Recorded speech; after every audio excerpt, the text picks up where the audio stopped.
webinar is applying analysis into a club setting. So what I'm trying to do is what we know about analysis and how we apply that to a club setting instead of just creating annotation templates, bringing the whole thing together. So that's the theme of tonight. So if we can keep that in mind, we're going through the presentation. So the outcomes of tonight's webinar, so hopefully by the end of it, you'll be able to create a hand notation that you can use with your clubs based off the need of what your coaches or your managers want, and also one that you feel comfortable using yourself. I know on this call there's some people who do analysis, there's some people who are coaches, so I'm going to try and get a feel for it that way, and we'll try and work for both sides. Develop ways to deliver the information to the team. So once we've collected the data, how are we going to deliver it? There's no point having the data and not being able to use it. And then just at the end, learn to store data in Excel and use it to generate information. So I have a dashboard done up and I'll send it on to you after as well, but we'll show you how we can create and change it for ourselves. So the first section tonight is applying analysis into a club setting.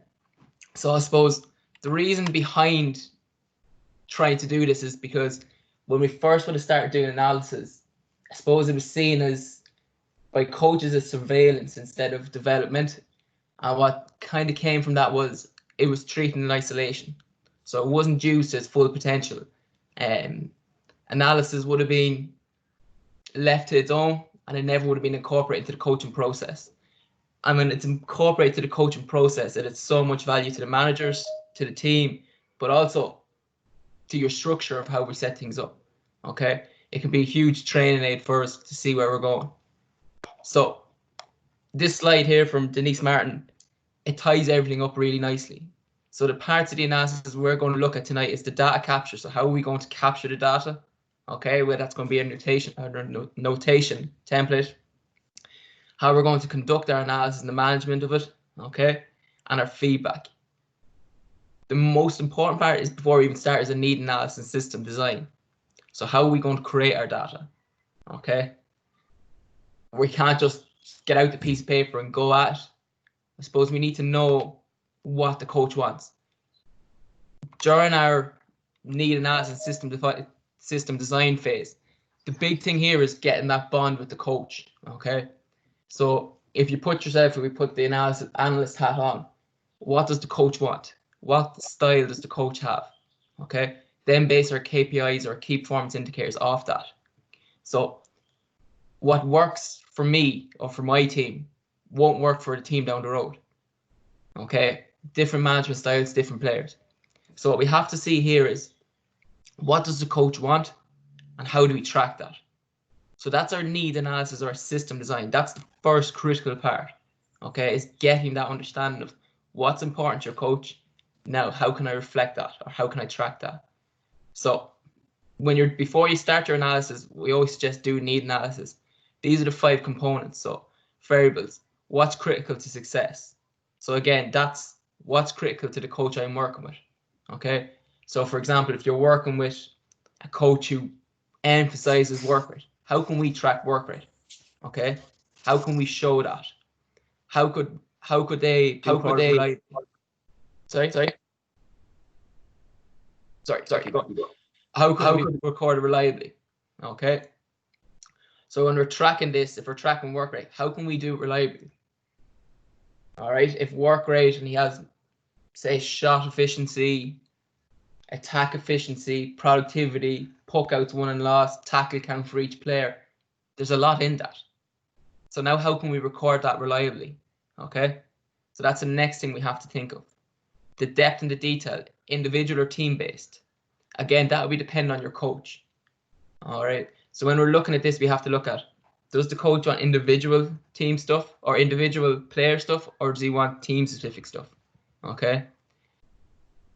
In the scenarios we'll be working in, it's very hard to track both.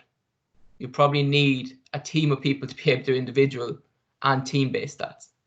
So I'd always say is try and keep it team-based or keep it one or the other. All right, don't try and track everything. If we try and track everything, our reliability and the validity of the data just goes down. So what the mess we're given at halftime isn't true. What level of detail we're going to go into? Okay, we'll talk about this as we go on. The feedback, how much feedback are we going to give? What way are we going to give the content? Okay, again, that's kind of part 2 of the night. time frame, when, and important, what resources are we going to have available to us. So there's no point tracking the world and tracking every bit of data in it if it's only going to be one person looking at it or one person collecting it. So the big thing here is know what we have. Okay. I'm going to be basing this tonight off pen and paper. If anyone wants, I've put a link into one of the documents for free software later on. I'm not going to be really touching on that tonight, but anyone can ask me afterwards. But just in terms of tonight, the resources I'm going to say that we have available to us is pen and paper. Okay. Reason for that is I think that's achievable for all clubs. Okay. So when we're looking at this, it's going to be pen and paper based. If anyone has any other questions on video stuff or like that, we can discuss that afterwards. But just for this, the resource we have available to us is pen and paper. So again, this is the 5 elements all together in a definition form. What we'll do is I'll leave this with you for when I'm gone. You can have a read of it yourselves and make sure you understand all the bits of it. I'll be going through the bits as we go, but you can use this maybe as a reflection later on for yourselves. And the great thing about this is when you're reading it, it's kind of like a traffic light system. So system design uses a systematic approach to research and needs of the sport. That would be our first bit, okay? The next step on that ladder would be understand the sport-specific and individual needs of the players. So you can find out where you are in the 5 different phases, okay? Have a read through later on, see where you are in the list, and see the next part where you could get to, if that makes sense. So we'll start moving on to how we create the hand notation template. So the recordable information measurements that we can track in a game are player, so who done it, the location, where on the pitch did it do it, the action, what was it that they done, and the time when. So your base of your hand notation would be these 4 principles. Okay, they're the 4 things we can always track: who, where, what, and when. Again, it's very important when we're thinking about this to have a look at and go, which is critical to the action we're tagging or the action we're notating or marking or tracking. So for example, a puck out, if we use a puck out example or kick out example, the player who wins the kick out is important. The location is important. How it was won, was it won by a break? Was it won cleanly? Important. And then the last one is time. Is that as important? It's impossible probably to track all 4 of them things on a puck out. So what I'd say is tracking 3 of the 4 would be appropriate. So again, pick the 3 which are most important to you. What we'll just do is if everyone can leave off their speakers and their cameras just while we're starting this off, that would be great. And then if you have any questions, just pop in, open up the chat there and ask away. So again, the way the past that I've created templates will be in Excel, Publisher, and Microsoft Word. Okay, they're all free products. I'll kind of talk you through as we go how to use them, how we can create templates from them. Again, we just try to use everything that's free. I don't want people going to huge expense to go and create templates. We can do great stuff in these 3 free products. Okay. The 3 ways to notate a system. So there's the 3 types of systems as such. The first one is our scatter diagrams, which is your diagrams as such when you lay things out on a pitch and you mark off stuff. We'll show you an example in a minute. The next ones are frequency tables, where we just take account of what's happening. And our sequential systems is how or what sequence events happening. Okay. Again, we have examples of them throughout tonight or throughout this as well that we'll go through. So the scatter diagrams. Scatter diagrams are usually simple to gather information in event and enable immediate feedback. Okay. So this is just a shooting one, a simple one I did up, created in Publisher and just color coded it. It's a quite simple one in terms of we can see everything visually. It's quite nice. The one thing with it is, again, we're going to be using this with a pen and paper throughout the game. Okay, so at the end of the game, as you can imagine, it can become a bit messy as such. So I'd suggest is notate it during the game and then put it back into Publisher afterwards and redo it. Now, the main thing when you're doing your scatter diagrams is to have your notation keys or whatever notation your notation guide for them. So we see here, the blue dots were point from play, the white dots were points from frees, the red dots were goals, and the black dots were wides. Again, we can see there the player who had the shot. So again, the 2 goals were scored by 8 and 9, the 2 red dots. So you need something that's easy to notate and something easy to see as well. Okay. I suggest always having a 4-color pen.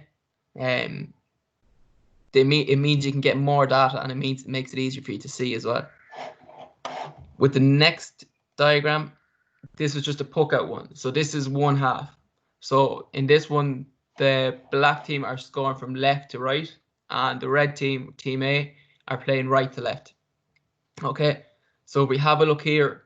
The black ticks are Team B's puck outs won, and the black X's are Team B's puck outs lost, and who lost them and won them. Again, vice versa for the reds. The team who won it, or Team A, red tick, team that won it. Black tick, they lost their own puck out. Again, underneath that, you'll see the person who won it or lost it. Okay, and it gives you a nice little visual thing to see at halftime. So as you imagine, if you're coming in at halftime, you're seeing that it's visual. We can see, right, if we look at the red team, for example, they've won 3 out of 5 on the right side. They've won 1 out of 3 in the left side, and they've won 1 out of 2 in the middle. Okay, it's visual. It makes it easier to read that. If you look at the blacks, they would have won 4 on the left side, or sorry, 3 on the left side out of 3, and 1 out of 4 in the middle, and 1 out of 2 on the right side.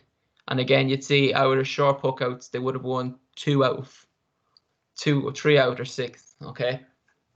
Again, it's a nice, easy visual thing to show a coach, or to show manager at halftime. The main thing behind the scatter diagrams is to keep it easy and to get our visuals across. Now, again, it's very hard to track more than one thing on a scatter diagram, as we can imagine. So when you're using your diagrams, it's probably only one thing. Okay. What I'll do is I'm just going to come out of here and show you how to do the scatter diagrams in Publisher. So I'm just going to share my screen again.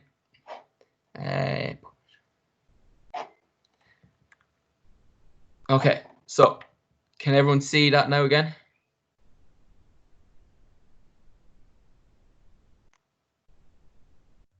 Yeah. Tommy, can you see my Publisher screen there? The ticks? Yeah. Perfect, thank you. So a simple way of doing this after a game is take a line, draw a second one. Okay. Group them both together. And then just put the text box underneath it. So if you go into home, or here, get a text box and type in number 8 or say number 8, for example. Make the text box bigger. Now we have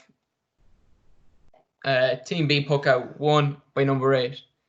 Again, when we're saving that, go in, save as, and if you want to then put this in a Word document for a coach afterwards, go in, analysis, change this type file, or the type of the file, to a JPEG, and just save it in there. Okay, I'll just go. So that would be the first way. That would be the way I do scatter diagrams myself personally. Let's go back in here. Share. So that would be the scatter diagrams.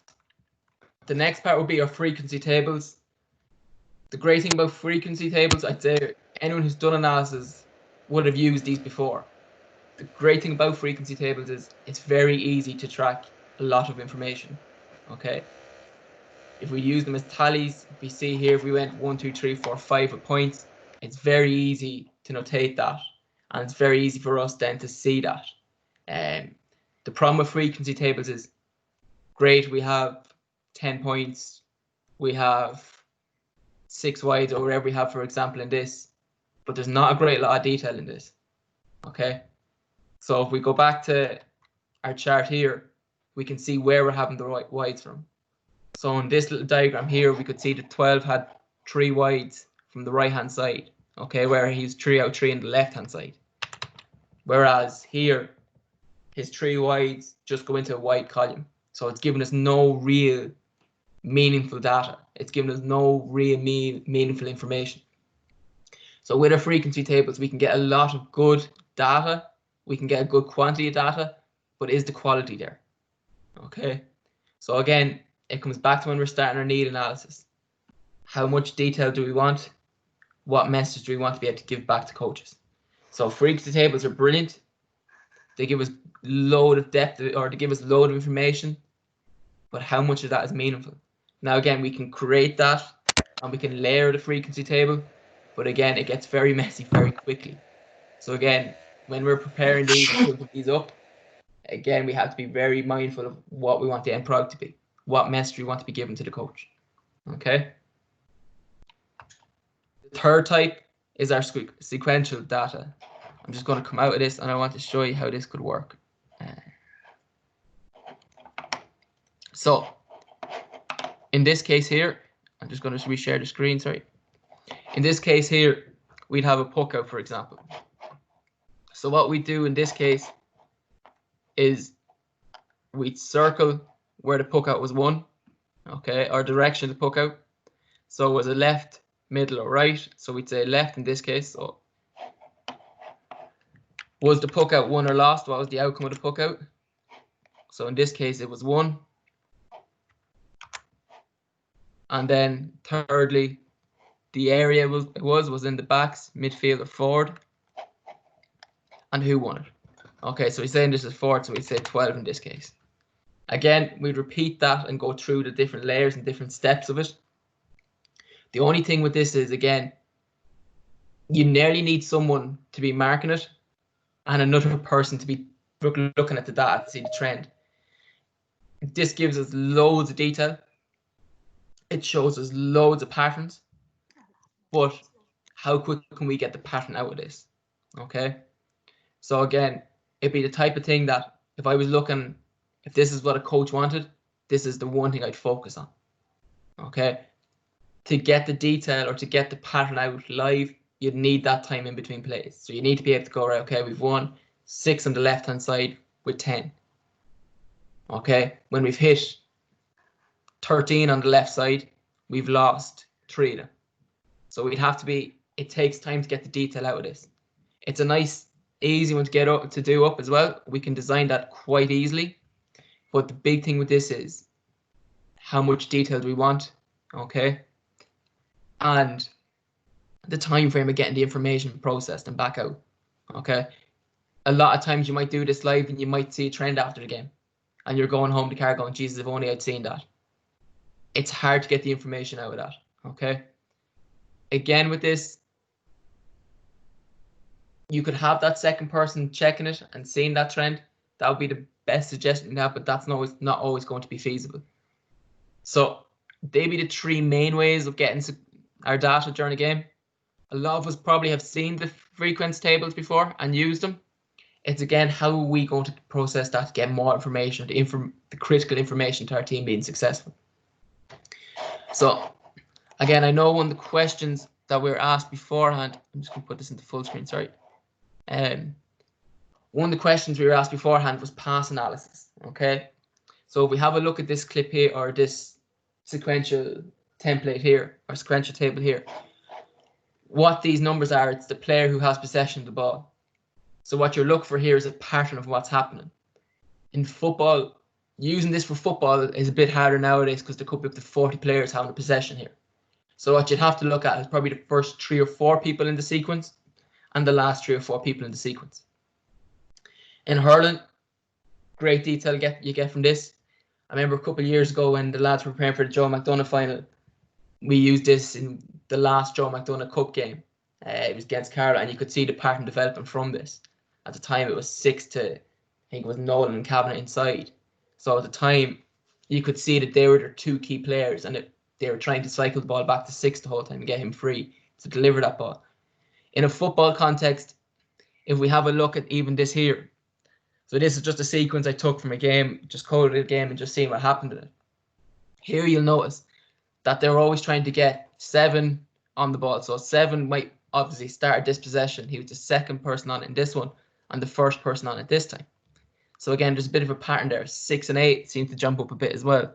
So again, they're the ball carriers out of the fence, obviously. So they're looking at them. So as a coach, that gives us detail there. Okay, right, we have to keep an eye on these lads coming out of the fence. If we have a look at the last 3 players in possession here, so 5, 14, 13, 9, 13, 15 point, 11, 13, 15 point, 10, 11, 6 turnover. Okay, so if we have a look here at the points ones in particular, 13 and 15 seem to be the 2 key players in that. So 13 got the point the first time, he assisted the second one, assisted the third one. So obviously he's someone to keep an eye on. Now again, with this, it can be hard to track, but it gives us a load of detail as well. The one thing is having that key, the code at the end of it. So in my case, I had P for point, T for turnover. You could have F for a foul. You could have, even here, you could have KO1, and you'd have 7 there, like 7-1 to kick out for. So having that code there ready to go. Again, it's a brilliant chart to get a load of data from. A lot of people have asked about that pass sequence analysis. That would be the way I would tend to go about it if I was looking at it. I track each player and see the pattern developing. Is there a certain pattern? Because what might happen is they might have 6 or 7 different scores, which we all know will be fairly common. But what might be happening is you'll see 11 or 13 always popping up in the possession or two before the score. Okay, so now we're looking, when you look back, you're trying to give yourself that looking into the future type thing when you're looking back at the DVD going, Jesus, 13 had a great influence in the game, but he might only had 2 points. You're trying to stop that and see that live as it happens. What we might do is, just to try this out and see what you think, I might just get you to write down 1, 2, write down to 3. So go 1, 2, 3, and I'm going to play a little video clip, and I want you to try and follow what we've just done there. So if that's all right, I'll give you 6 seconds. What we'll do is we'll play a clip, watch it, and see, can you notice the players within the sequence? See if there's a certain pattern you're seeing developing, if that's all right. So I'll give you 30 seconds just to kind of replicate that, and then try it out. It's a football clip in this case, but again, it's the same premise. People doing hurling, it's the same premise. It's a great thing to do live. It gives you great data on your own players and opposition players live to keep an eye on. And even as a coach, taking off the player who might only have 1 point, but he could have a huge influence in the game. Okay. Does everyone understand what we're trying to do with this task? If anyone doesn't, just let me know.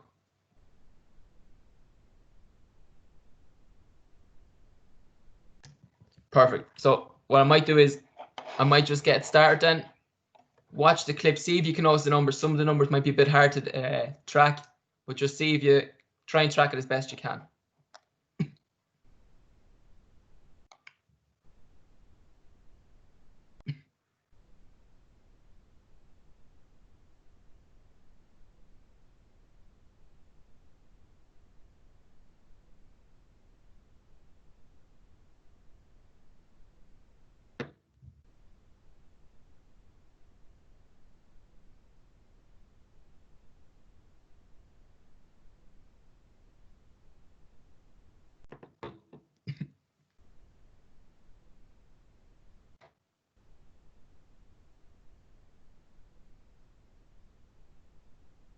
So we skipped on to the next play now.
So we'll stop it there and that. Just after trying that yourselves, any feedback on or any questions on that? Do you notice any trends yourself in that when you're doing that? If anyone wants to open their mic and come in on it, feel free.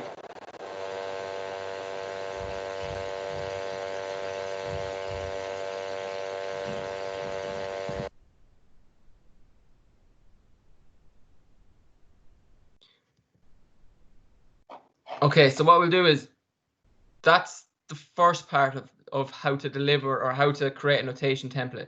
I know we've kind of fitted that into a half hour.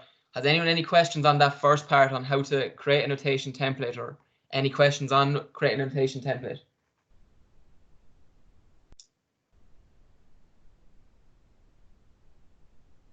Are we all happy enough to go on to the deliver part, or is there any questions?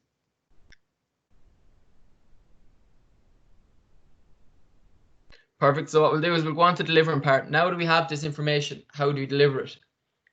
At this stage, what sometimes might happen is you might have your template, you trial it for a game or two and go, Jesus, okay, when I'm delivering this back to the coach, I'm not happy with it. Okay, it's not clear to read it. When I'm gathering up the data to deliver it, it's taking me too long to deliver the mess or to add up the totals. So at this stage, that's where you might go and fix it or jig around with your template.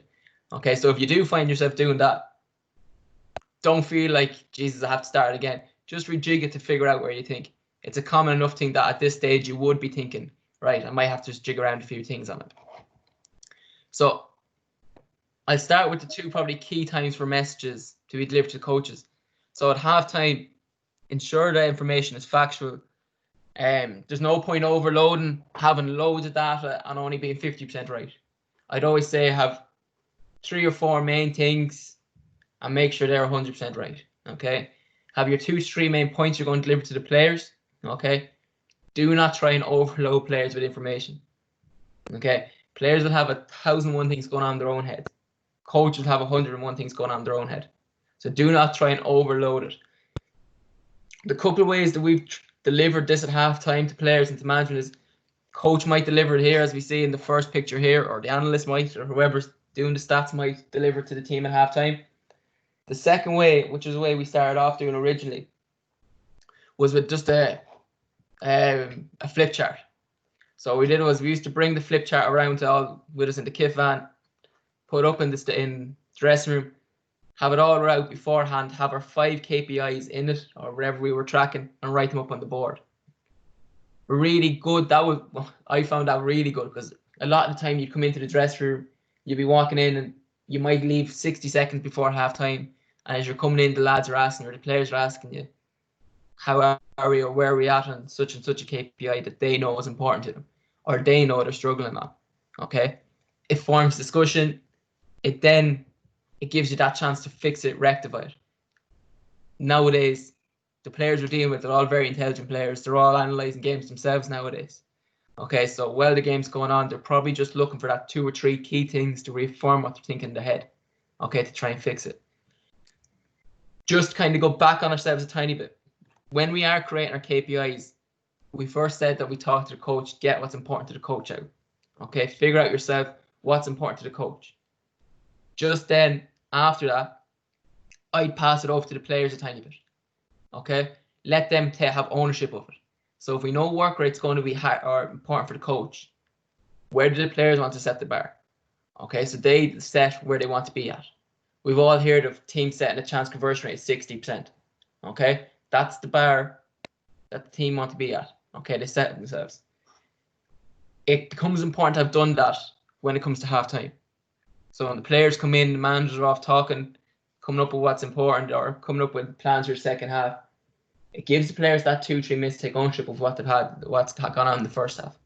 Okay, they might see that they're doing well in a certain KPI. How are they doing that? What is their success? What's bringing them that? So it's not always just negatives. One of the great ones we would have found is shot counts. You can see at halftime the shot counts up. Okay, how's it up? How are we creating that many shots? Okay, so we're playing the ball into the channel. We've loaded with runners coming off the shoulder. They can't deal with the runners coming off the shoulder. Brilliant. So that's something we're doing good. How do we think they're going to set up with that against that in the second half? what's our plan B if they do change it? Okay, so it lets players start thinking for themselves. They start seeing where they're getting success and they can start thinking ahead. Also, when things aren't going as good as we'd like, it gives players and coaches a chance to rectify that problem if we have our KPIs set to reflect what's happening in the game. Okay, so that'll be the main thing with the halftime stuff. Ensure that the information is factual. 2 to 3 main points. Do not overload. Okay. The next time during a game, for this to be done, there needs to be trust between the analyst and the coach to ensure the right message is delivered. Some cases, managers might only want critical information during a game, so there has to be an understanding of what critical information is. Okay. So what we're saying there is a manager might want you to come down and tell them everything. Okay. Right, that's great with 6% chance conversion rate. He doesn't need to hear that. Okay. That's important at half time for his message, but the critical information might be that the last 5 of their kickouts have gone to number 5. Okay, he might be looping around, or he might be going short to win them. So that's critical information. Okay, they're getting 4 of them last 5 score. 4 of them last 5 kickouts have ended up in a score.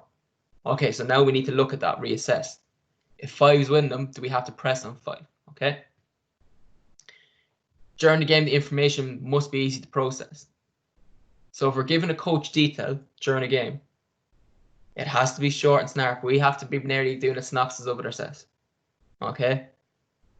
It can't have our opinion in it. It must be factual, but it must be easy for the coach to process. Okay? So it can't be the old enough. Jesus, such and such is struggling out there today.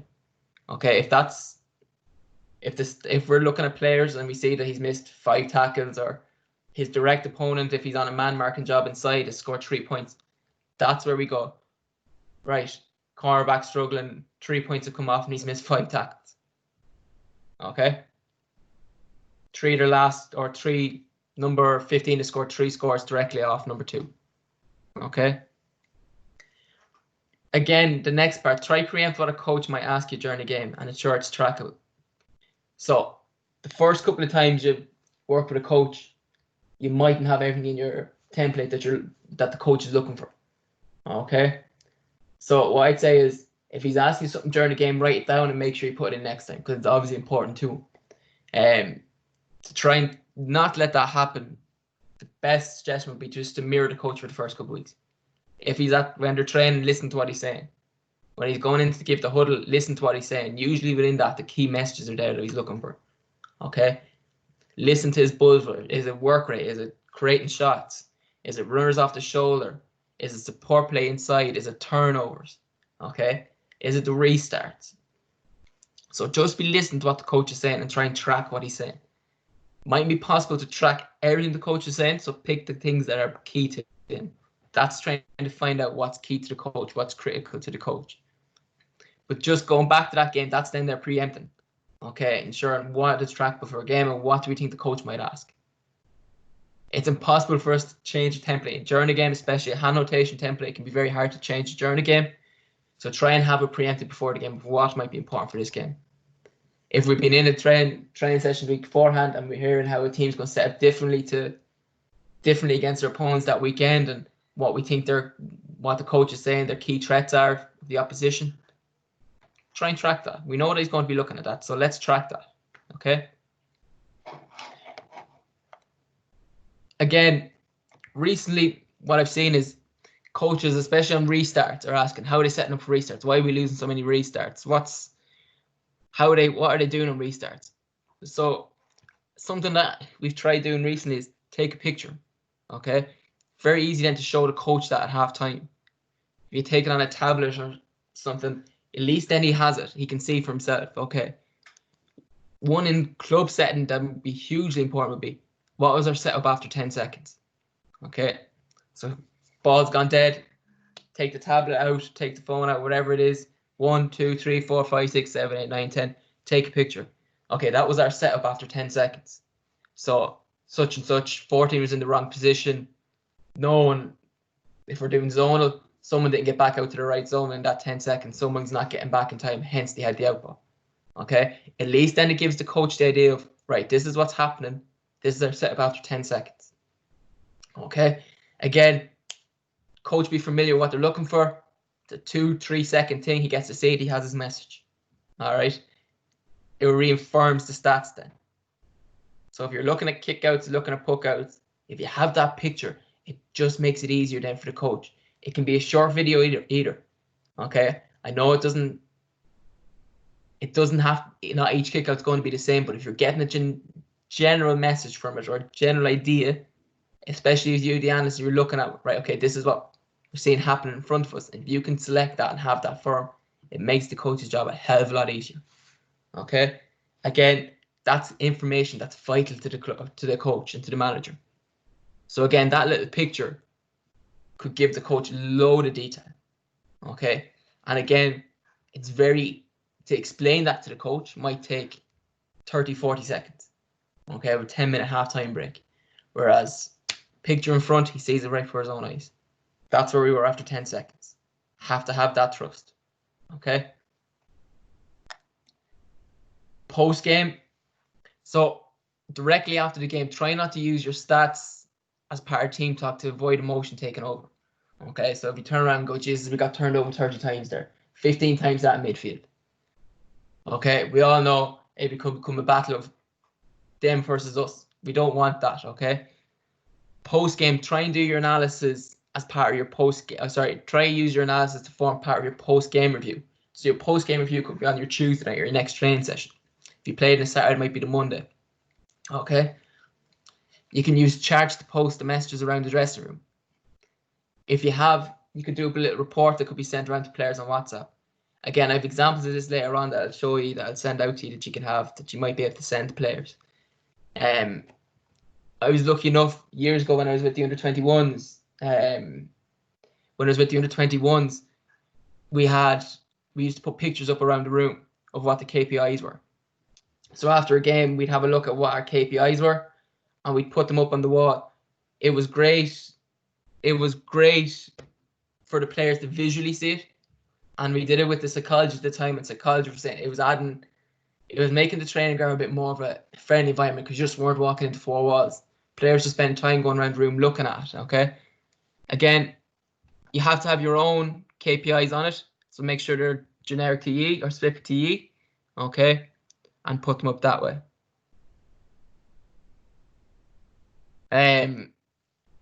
Again, found it hugely beneficial. It was a different way of doing it, especially the first time you put it up on the wall. The players are walking in going, they're getting that sense of what's this about. Another thing I've seen done is post this stuff up, post your stats up on the wall. Again, you'd have to post maybe 3 or 4, not just post them at the door. Kind of be hard for players to see it. Again, they might walk out and not see them. So there's something like that grabs players' attention in the dressing room. Okay, that's why we used it.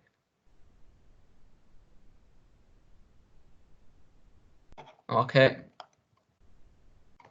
So when we're giving the feedback or giving the message back to players, how do we deliver it? Or where do we deliver it? Okay, so time before, during, after game or training.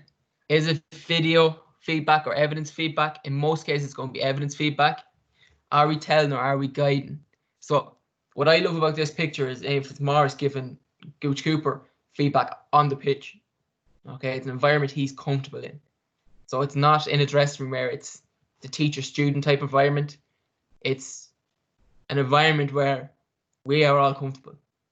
Okay, it's where the player wants to be most. It's where they're most comfortablest. So what I'd say is, if we are giving individual feedback, if we do have video clips, if we are looking at individual players in our stats, try and give them the feedback in a place they're comfortable.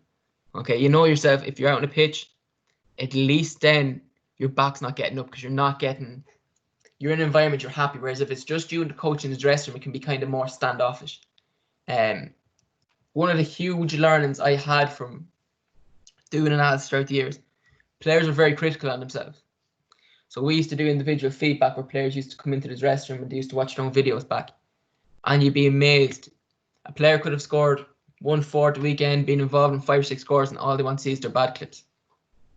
They won't ever look at their good clips. So my advice would be, if you are showing, still use your positive sandwich approach. Okay?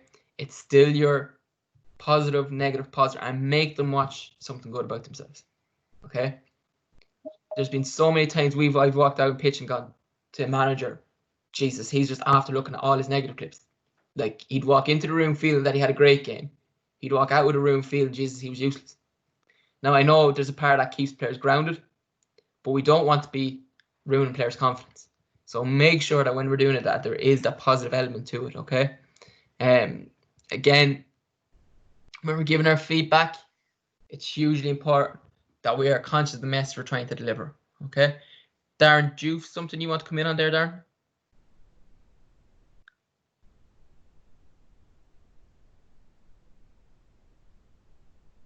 I'll keep moving on. So, again, when we're delivering our feedback, we can do it individual based or group feedback based. So, again, the group feedback based could be coach led, okay, which would be our focus sessions or stand up sessions. We could have our player led stuff as well, which would be group led again, pods, self discovery, individual led. In the last couple of years, we've seen some loads of great stuff, different ways of doing this feedback in the groups. I've been lucky enough that I got to work with Shane and Jack, probably two of the best people I've seen incorporate analysis into their coaching process. And one of the great things I've seen Shane do last year was the individual stuff. So Shane would pick 2-3 players to individually lead a topic. Okay. Brilliant, because then all of a sudden it's giving the players their ownership. They can have a look at it themselves. They can go back into the detail. The players would ring me, go, "Jiz, Thomas, I want such and such and such. Can you send them to me?" No hassle. Again, then for a coach's point of view, it gets to check players' understanding, but it also gives the players the sense of ownership. Gives them something to swiftly work on in training. Again, another one I've seen used is the stand-up sessions and the coach-led stuff, or focus sessions, where it could be you come in, right, tonight we're going to set up on how the opposition are setting up for puckouts and kickouts against us. Watch 3 or 4 minutes of clips on it. Have your idea. Show them what you're going to do. Or sorry, show them how they're going to set up against us. Talk about how you're going to negate that. Straight onto the pitch, warm up straight into working on that. So while it's fresh in players' head, they're out replicating what they've seen from the video clips. One thing we did last year before a game was we put players into pods of stuff. Okay, so how we did that was we put all the information onto 7 laptops across the room, and the players went off. So the players went off and worked out what was important to them. Well, sorry, we put information specific to certain players on each laptop. So, for example, the players doing the full back line, they were given their own laptop with players who they could be marking. The halfbacks were showed how teams have got at teams through this transition. The midfielders were showing things like kickouts. Forwards were showing how the opposition mark or backs mark and how their weaknesses and strengths were. So again, in that case, that was all laid out for the players. The players then came up and presented that back to each other.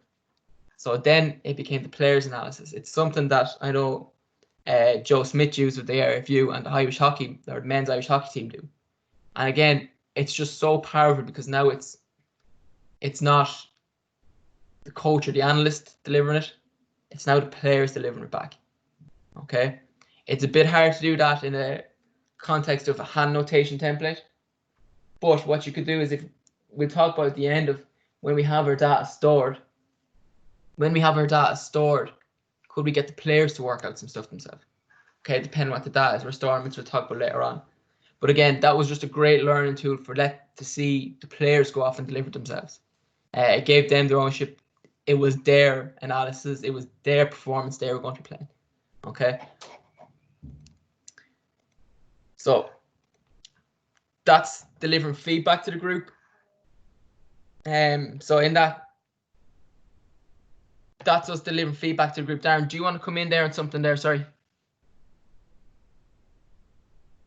Yeah, sorry. I was just kind of, I suppose, from a player's point of view, like, it's important, like, as what Thomas is saying, it's just, it's very specific to that individual, because, like, I suppose from playing, I suppose when I was playing myself, there was, stats coming in, and it was quite new, and, we can overload players at times as well. It's just that, you have to know the player and the feedback that they're giving them, what Thomas has alluded to there, so some players like to kind of hear, very specific individual stuff, sometimes, they want to kind of know how others are doing around them. So it's just kind of, the timing is, is everything on it, whether it's happening during the game, real life kind of information. And then especially then afterwards then is that, how is that individual then with the feedback that you're going to give them as a coach, what is it that you want to get out of them, and how is it that's going to actually, improve their game, as opposed to not kind of pointing out the negatives. How can they maybe, talk about, spatial awareness, tactical awareness, different elements that, can kind of help them.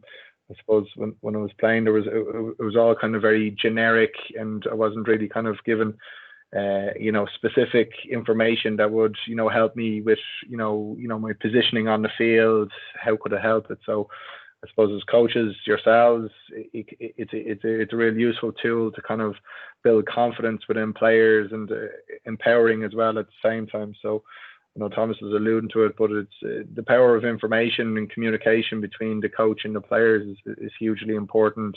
And use as coaches, when delivering that message, the timing is everything, as Thomas said, whether it's at halftime, but, away from the playing fields, and, when people have time to kind of reflect on the games, is the kind of what information you're going to do it. And, good communication with your players will help them grow as individuals.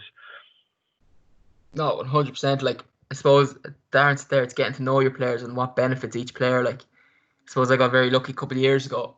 There was a certain player with a team I was working with that had no interest in analysis, and that was totally 100% fine with me. That was just his mindset. He was come to the end of his career, he'd no interest in it, and that was grand. But I got very lucky. He was in the physio room one day, and he was in there, and he was asking me a question about the opposition we're playing the following weekend. And it was a hurling team, and the team they were against the following weekend, this person was playing centre-back at the time, and the team they were playing against the following weekend, they played with two inside and everyone else dropped back to their own half. And I remember him asking me a question of, what you think of last weekend's game? And I said, Jesus, well, it wasn't as bad as watching the team we're playing this weekend. And he was asking me why, and we started talking about it. And he then turned around and said to me, he goes, so what am I meant to do at the weekend? I remember never forget him saying to me, what was I meant to do at the weekend then? Or the weekend coming, like? He goes, I haven't been told they're playing this way. So now all of a sudden the light bulb moment off for him that I had information that was useful to him, and it was just the way I had to get around it, show him that. It was funny then, because later on in the year, he then became the person that drove the analysis.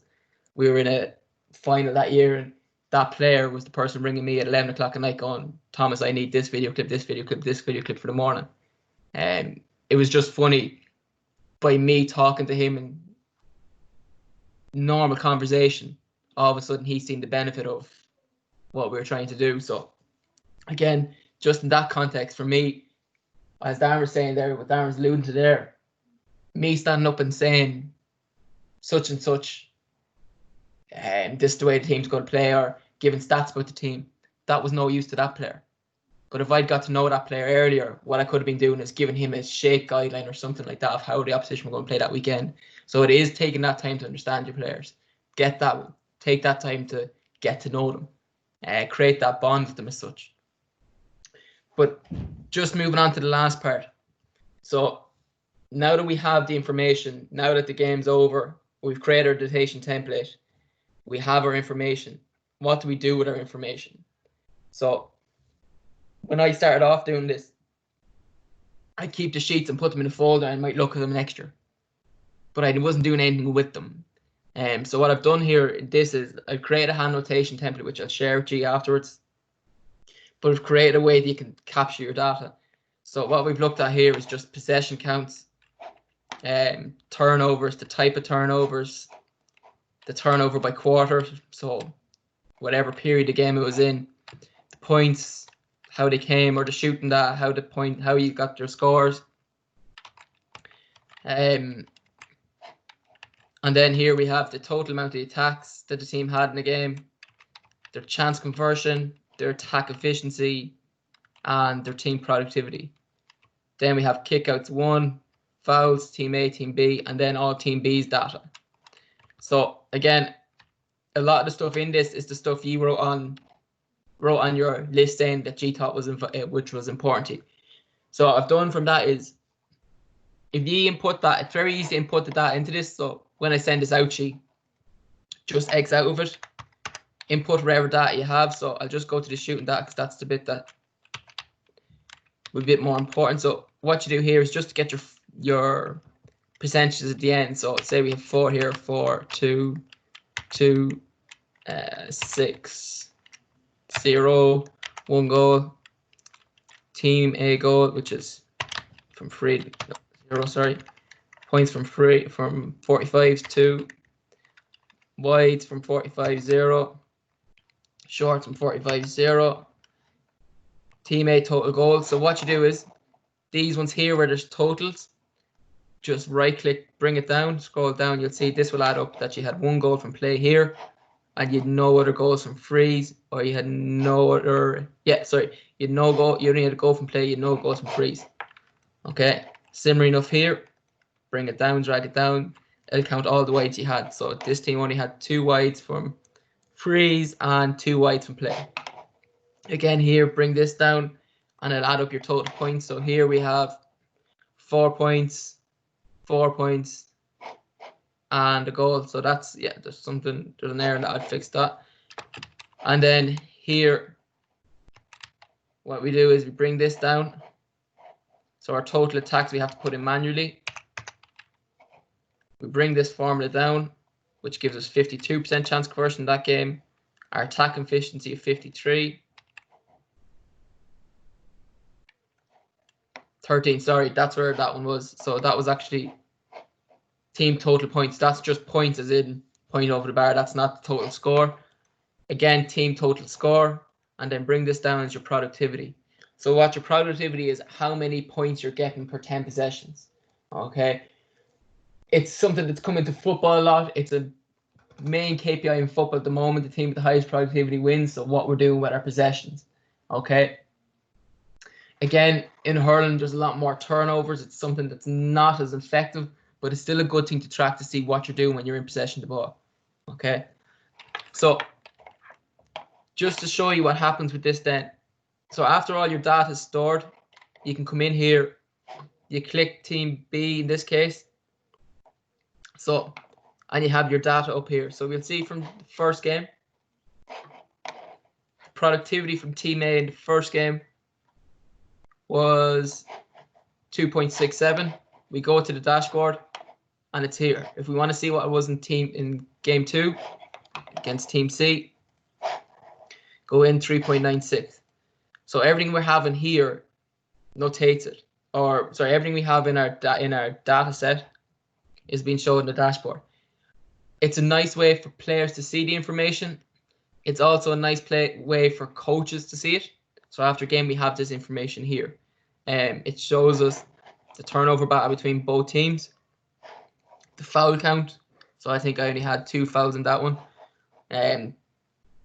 Kickouts, won and lost. So that would be team B. I'll put that little code in. That's team B's kickouts, team A's kickouts. Okay. Here we have the attack efficiency of both teams. So how many attacks were turned into shots. And over here, it's our chance conversion rate. How many shots we're converting. Okay. I'll share this with you afterwards. The great thing about this is for yourselves is that we all know there's certain teams that play better in certain venues. So for example, if you click on this, you can filter. You can actually select all 3 of them at once if you want, and you can filter all your games that were in Croke Park or in Cusack Park. So one of my games there is in Croke Park, or you can filter both games from Cusack Park. So you can see if there's a difference when you go away from home or play at home. Here again, I just have filtered that it's league or championship. And again, if there's things you want to add to this yourselves, just let me know and I'll give you a hand changing up. It's not that hard to create these, and it just gives you a platform to give stuff back to your players. Again, these are just generic. The things I put in here are just generic to what you were sending on to me in the report too. There's 1 or 2 things left out, but I can talk about you to afterwards. I'm just going to share the next part. I hope that's making sense to everybody. So what I've done is I've created a template which I'll send to you, which replicates the dashboard I just showed you. So here in this, what we do is just go 1, 2, do your line. So 1, 2, 3, 4. Draw a line through. That's your 5. You know that's 5 done. Again here, 1, 2, 3, 4, 5. At least then when you look down, you go, right, okay, I'm at 40. I have 40 done, and there's 2 more, so I'm at 42 possessions for that half. Okay. It's important when it comes to your productivity. Here, you just know in your attack. So again, 1, 2, 3, 4, frequency, cross it across. So you have it.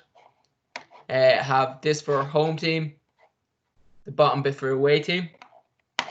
So team 1, team 2.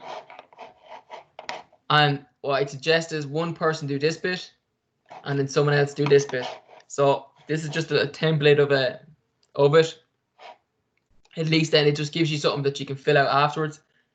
Again, this was just to go with the dashboard, so feel free to change it. It's just something that you have for going home with.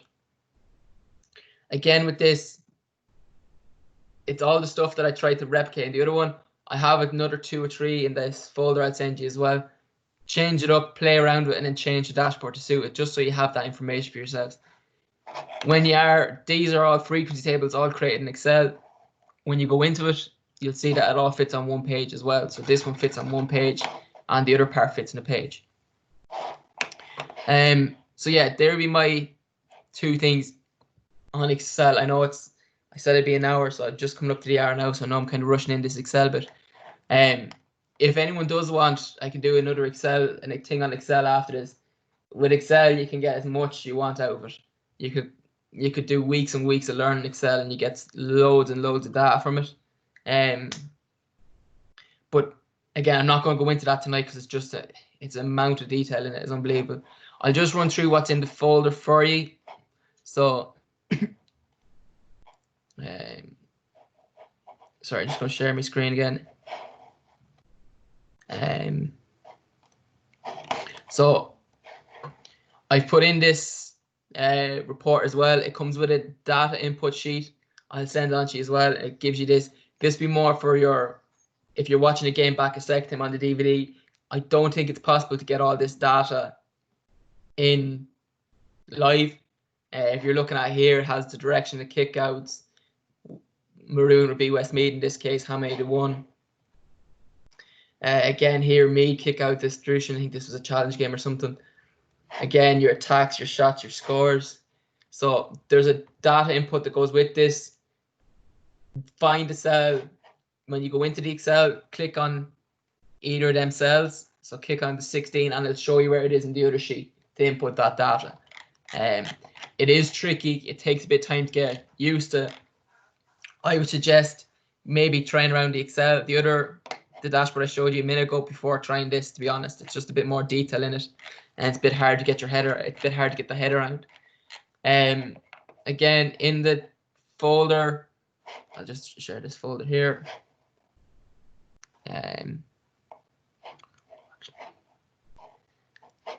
So in the folder here, actually, yeah, some people might be wondering what opposition analysis might look like. I'll just show you that quickly. So something like this. Is that up there now? Your screen is up. There isn't anything loaded up. Okay, give me a second. Here it is, sorry. So just an opposition analysis. What we've done this year is say this is for Roscommon. So again, if you left click on this, that'll bring you to the Roscommon Laois game. Again, their data from their game. So we'd look at how many possessions they had, the length of the possession they have. So are they a team to try and counter-attack you? Are they a team that will hold on to the ball for long periods of time? The average length of the opposition against them. So again, our teams holding on to the ball against them? Are they trying to counter-attack them?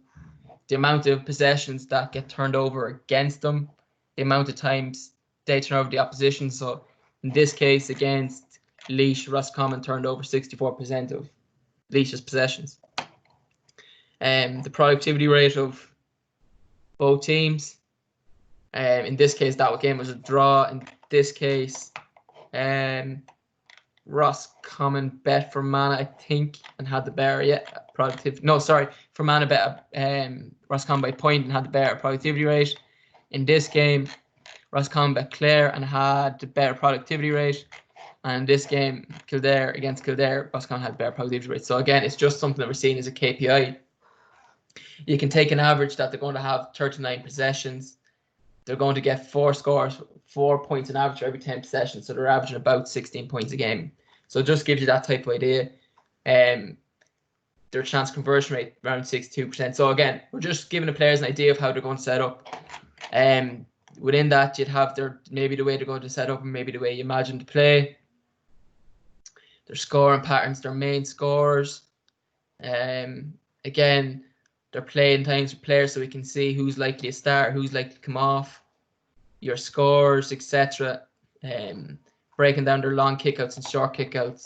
Again, we just put in links here to how they set up from play, how to set up from opposition, turnovers, how they're turned over, the area they're turned over, etc. So again, we'd send some of that to players, some of it not. And at the end, we'd put in a video to their key players. Usually we try and get everyone, but just with that game, I think it was just a week turnaround, so we couldn't.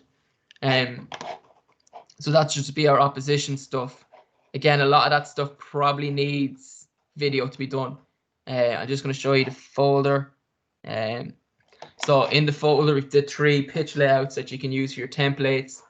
You have the template I showed you a minute ago with the complete post-game report. Couple of just hand notation templates here. The example of the pitch with the data, your examples of how opposition set up from the Mayo game, your sample pictures with your KPIs on them, and then your stats templates there that we showed you with the dashboards as well. So I'll send this all on to you tomorrow, but that's really all we'll get through. But if there's any questions, please let me know and I'll answer any questions you might have. Just on, I know there's one person asking about expected points theory. With that, it's a bit harder to track. Originally, it was a soccer thing, and it was, say, for example, how many shots does it take Darren McGee to score? For example, if we use Darren's example, it would be how many shots it take Darren to score. So, for example, if Darren had 10 shots, he'd usually score 1. Then what they found is that's not an adequate representation, because if Darren's having 5 shots from outside the box, the likelihood of them going down or scoring is lower. So what you have to do is you have to create a profile of each player or the team and see how many shots a team gives away from certain zones to predict it. So to be able to predict it before a game, you have to check how many shots a certain team the opposition give away from certain zones, and check your success rate from there. So if it takes you 6, or for every 10 shots you score 6 points from the left side, and they're giving away 10 shots, usually you'd be expected to score 6 points from that zone. But if anyone has any questions other than that, please let me know.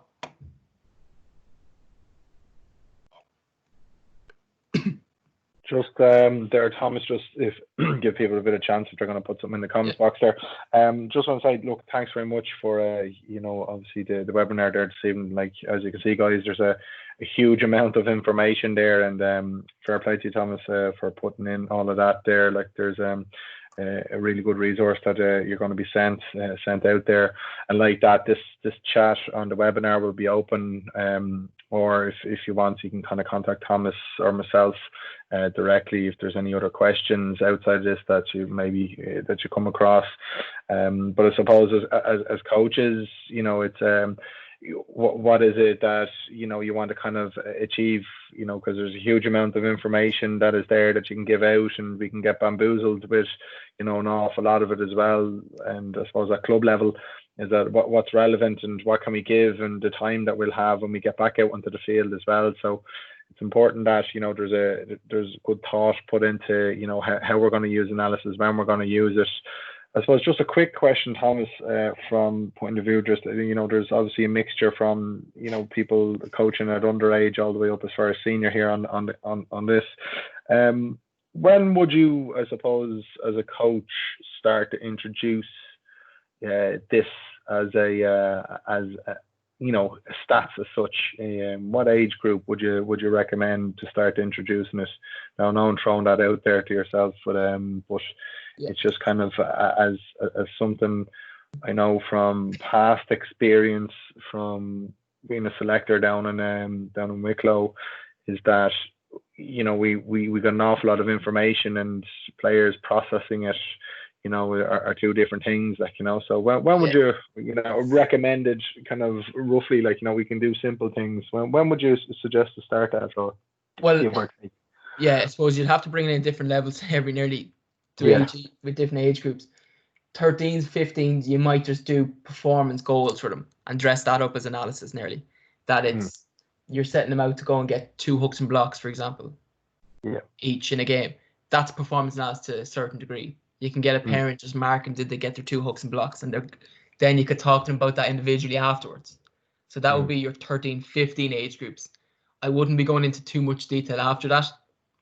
Maybe something on, you might have a look at how many shots they had, something like that, or how many kickouts done, but nothing too specific. It would be very, you might just look at the hooks and blocks performance goal thing, individually, usually be all team based, very, very, very small amounts.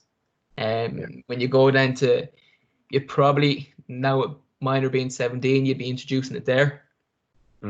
Again, team performance goals at that stage. You probably get them to kind of come up with 3 or 4 performance goals. Especially the way teams are going. Management team's probably with them for 2-3 years. Again, most teams are going to play a similar enough way that you're probably letting them pick, you're probably guiding them to pick 2 or 3 KPIs that they take ownership themselves. And then under 20s getting a bit more closer to what your senior cycle is going to get, and then senior cycle giving as much as you can. But again, if someone's only coming in and done nothing on it, you can't overload that person because it's going to be overwhelming for them. It becomes information overload, and they forget what actually did them well to get there in the first place. So again, it's gradually bringing into everybody. Does that answer that? No, that's good. I suppose, very good. I suppose, as coaches, look, if we're coaching at underage, under 7s, 8s, 9s, 10s, 11s, like that, I suppose as coaches, what can we do with our players, in games? And I suppose as coaches, you can kind of look at that, how many catches did we get, or how many points did we kind of kick as well. So, ourselves, we would be asked the question, is what do we do? We're going out and we're getting hammered every week. What can we do? Sure, the league, we're in the wrong division and all of that kind of stuff. So I suppose in what you're saying, taking you up on your point, what you said there, is to actually focus in on what the team is in control of. So this week, we lost by 20 points, and okay, right, we're going to wait. In next games in 2 weeks' time, we're going to focus in on defending. And I suppose the next day that you go out against, let's say, something like a similar to kind of a team that you only lose by 10 points. So as for coaches, they could be used, in your own head to kind of communicate to players, around, structuring your training sessions. Okay, we're going to work a little bit on blocking, or work on a little bit on defending, for, the younger age groups. So like that, at least then the team, as much you said, Thomas, is that they've improved, even though they've got beaten by 20, the next day they've only got beaten by 10. At least you've seen it from, a team effort that they improved. So it can be used in that way, in that sense as well. Yeah, even there, you said about the under 7s and 9s, I suppose you're not going to go out and start notating under 7s, under 9s game where you may as well be locked up if people start looking at you going, Jesus, what's this fella at? But you could nearly do it at training session for your own sake, for a training guide. So as Darren was saying there about the catches, how many catches, or how many times when the 7-year-old struck the ball teacher, did the ball go through them, or how many times did it control it? So now we're looking at, right, okay, this time to control it 2 times. Okay, right. When the ball was thrown to them, they caught it 6 times, say, for example. So we don't need to focus on catching because they're quite good at that. But now we're after seeing from looking at that, right, it's they're controlling the ball that's letting down. So training now, that's where the gap is. So that's where we're going to work on. So using it to figure out where you can improve your own coaching, I suppose, it'd be for that age group. And then with the team that's getting bet at underage level, I suppose you could try and sell them a victory in a different way. that you're using your KPIs as a victory, right? Last week we had 12 shots, we scored 6. This week, can we aim to get 15 shots and score 7? That type of thing. Yeah. I just see there's a question there from Francis. Tom, using drones in training. Yeah, look, drones are brilliant. They give you a lot of stuff from it. They're great for seeing shape and teams and stuff like that, especially defensively in setups.